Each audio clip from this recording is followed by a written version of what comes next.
চাটুকারিতা কি চূড়ান্ত পর্যায়ে পৌঁছলে পড়ে একদল শিল্পী মহল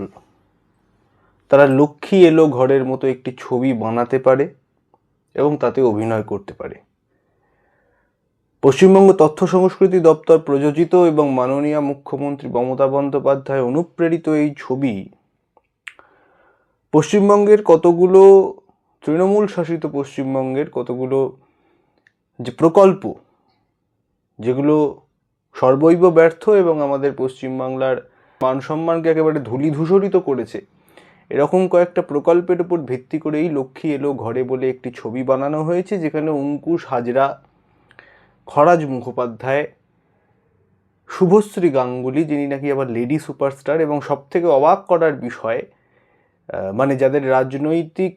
বোধ একটু কম তাদের ক্ষেত্রে অবাক করার বিষয়, আমরা যারা রাজনীতির খোঁজ খবর রাখি বা রাজনৈতিক চেতনা সম্পন্ন মানুষ তাদের কাছে অবাক করার মতো বিষয় একেবারেই নয়,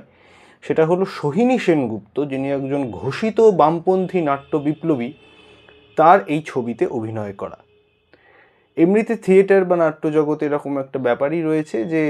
নাটক করছে মানেই সে একেবারে সাংঘাতিক ইন্টেলেকচুয়াল শিক্ষিত এবং they have to carry some communist mentality, না হলে নাটক ঠিক জমে না। তো ফলত এই যে পশ্চিমবাংলার কতগুলো ফেইল্ড প্রকল্প যেগুলোকে নিয়ে এই লক্ষ্মী এলো ঘরে ছবি বানানো হলো, এতেই বোঝা যাচ্ছে যে 2026-এর নির্বাচনের জন্য তৃণমূল যে তার সমস্ত অস্ত্রশস্ত্র হারিয়ে ফেলেছে এবং তারা নিজেরাও বুঝতে পেরেছে যে এই আসন্ন নির্বাচনে তাদের হার এবং তাদের বিদায় অবশ্যম্ভাবী। এখন এই যে ছবি, সেই ছবিতে কয়েকটা বিষয় যেগুলো লক্ষণীয় এই ক্ষেত্রে এই শিল্পী মহলদেরকে কেন্দ্র করে, সেটা হলো যে আমরা বাঙালিরা একটা অদ্ভুত জিনিস নিয়ে মেতে থাকি যে রাজনীতি আমরাই সব থেকে ভালো বুঝি, শিক্ষানীতি আমরাই সব থেকে ভালো বুঝি, ধর্ম সম্বন্ধে বা আধ্যাত্মিকতা সম্বন্ধে আমরাই একমাত্র যে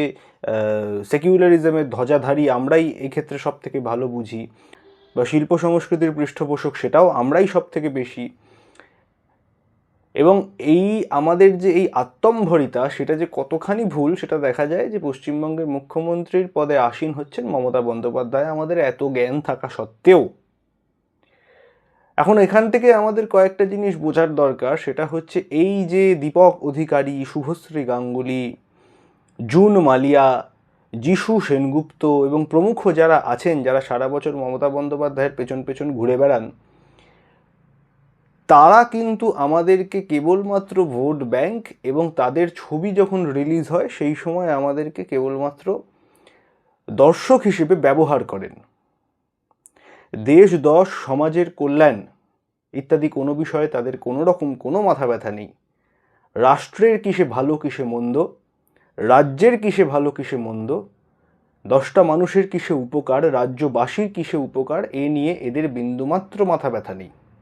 এরা কেবলমাত্র আমাদেরকে এক্সপ্লয়েট করে, আমাদেরকে ব্যবহার করে ভোট এলে এবং এদের ছবি এলে। এখন এ সত্ত্বেও আমরা বুঝতে পারি না যে এই মানুষগুলো আমাদেরকে নিয়ে কোনো ভাবনা নেই,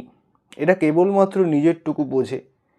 এবং বুঝতে না পেরে আবারও ধূমকেতুর মতো একটি ছবি তৈরি হবে এবং ইত্যাদি ইত্যাদি আরও নানান রকম হবে এবং আমরা হাত পা তুলে উদ্বাহু হয়ে পাগলের মতো নৃত্য করতে আরম্ভ করবো যে নতুন একটি ছবি এসছে, চলো সবাই মিলে দেখতে যাই।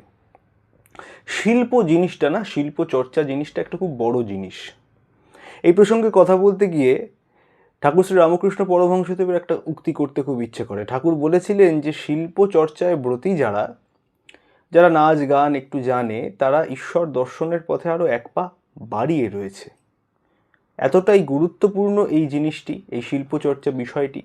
এবং সমাজের জন্য এই শিল্পশাস্ত্র চর্চা এতটাই গুরুত্বপূর্ণ। তো কাজেই তথাকথিতভাবে যে সমস্ত মানুষদেরকে, যে সমস্ত কলাকুশলীকে আমরা শিল্পী বলে মনে করি, শিল্প সম্বন্ধে বিন্দুমাত্র ধ্যান ধারণা এদের কিছুই নেই।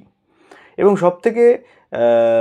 একটা দৃষ্টান্তমূলক ঘটনা যেটা ঘটলো, এই সোহিনী সেনগুপ্তের, একজন ঘোষিত নাট্য বিপ্লবী বামপন্থী, তার এই ছবিতে অভিনয় করা, এটা আরও একবার প্রমাণ করে যে তৃণমূল এবং সিপিএম বেসিক্যালি তারা জোটবদ্ধ এবং তারা একই থালায় ভাত খায়। ফলত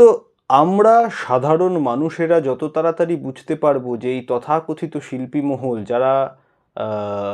যাদেরকে নিয়ে আমরা সারা বছর খুব মাতামাতি করি এবং আমরা যখন বিপদে পড়ি,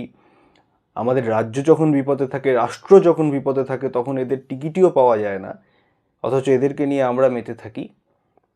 আমাদের বোঝার সময় এসেছে যে আমরা কেবলমাত্র তাদের কাছে একটা এক্সপ্লয়েট করার মতো জিনিস, একটা যন্ত্র। ফলত আমাদেরকে খুব ভালোভাবে বিচার করে দেখতে হবে যে সমাজে যারা আমাদেরকে ব্যবহার করছে তারা নয়, যারা সমাজে আমাদের কথা ভাবছে, দেশের কথা, দশের কথা ভাবছে, তাদেরকে নিয়ে যাতে আমরা আনন্দ করি, তাদেরকে নিয়ে যাতে আমরা মাতামাতি করি, দেশের দশের কল্যাণে তারা নিজেদের জীবনপাত করছেন, সেইখানে যাতে আমরা তাদেরকে সাহায্য করতে পারি এবং যথার্থ দেশপ্রেমিক হয়ে নিজেরাও যাতে দেশের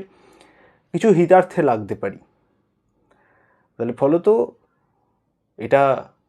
সর্বৈব সত্য এবং বোঝা যাচ্ছে যে তৃণমূল নিজেও এটা বুঝতে পেরেছে যে 2026-এর নির্বাচনে তাদের বিদায় এবং হার অবশ্যম্ভাবী। এবং আমরাও যদি একটু একটু করে, সাধারণ মানুষ আমাদের যদি সেই বোধ জাগ্রত হতে পারে যে রাজ্যের, রাষ্ট্রের কিসে কল্যাণ, তাহলে 2026-এর নির্বাচনে ভোটে আমরা সেটা তৃণমূল কংগ্রেসকে বুঝিয়ে দিতে পারবো। 2026-এর নির্বাচন তৃণমূলের বিসর্জন।